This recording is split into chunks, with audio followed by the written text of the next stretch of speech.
বাসায় যখন মেহমান আসে তখন কিন্তু অনেক বেশি ভালো লাগে। তো আজকে হচ্ছে আমাদের বাসায় মেহমান আসবে। আমি একটু বাইরে যাচ্ছি। কিছু ইম্পোর্টেন্ট দরকার ছিল। তো তাড়াতাড়ি হচ্ছে গিয়ে কাজ শেষ করে তারপরে হচ্ছে আবার তাড়াতাড়ি বাসায় চলে এসেছি। যেহেতু মা একা রান্না করবে।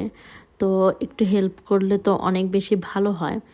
আর আজকে খুবই স্পেশাল মেহমান আসবে আন্টিরা।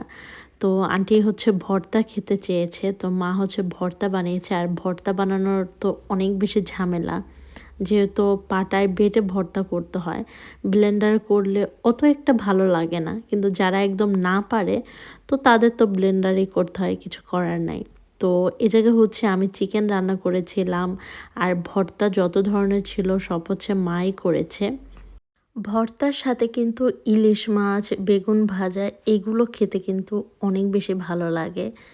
আর মা হচ্ছে বাদাম ভর্তা, ডিম ভর্তা এত ভালো বানায়। তো আমি আবার হচ্ছে সবার জন্য মিষ্টি বানিয়েছিলাম। আর একটু ভুলের জন্য মিষ্টিগুলো একটু ফেটে গিয়েছে। যেহেতু মিষ্টি বানানো অনেক কঠিন একটা ব্যাপার।